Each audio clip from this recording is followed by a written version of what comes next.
পুরুষের পকেটে যখন টাকা থাকে না, সমাজে কিচ্ছু থাকে না তার।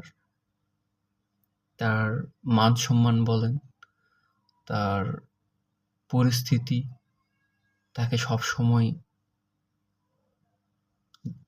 আক্রমণ করে। বিভিন্ন জায়গায় যতক্ষণ পর্যন্ত ওই পুরুষের পকেটে টাকা নাই, ততক্ষণ পর্যন্ত তার কোনো সম্মান নাই, তার কোনো লেভেল নাই, তার কোনো কিচ্ছু নাই। বিশ্বাস করেন, তার কোনো কিচ্ছু নাই। বিশ্বাস করেন, যখন একটা ছেলে বা যখন একটা পুরুষ সফলতা অর্জন করে, তখন হাজার নারী, হাজার মেয়ে তার পেছনে দৌড়ায়, কারণ সে সফল।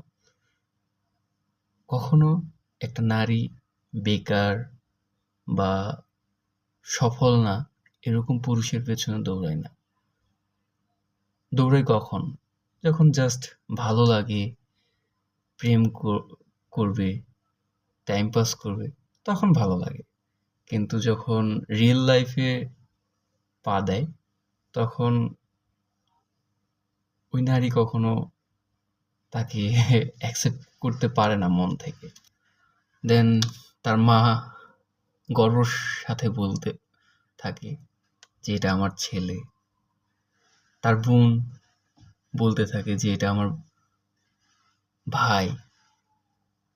তার যদি ভাই থাকে, সেও বলে যে অমুক আমার ভাই।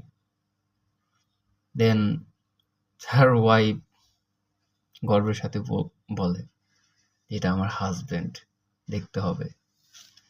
কিন্তু ভাই বিশ্বাস করেন, কোনো সফল পুরুষের পেছনে কোনো নারীর অবদান থাকে না। এটা আপনি মানেন আর না মানেন, সেটা আপনার একান্তই ব্যক্তিগত ব্যাপার।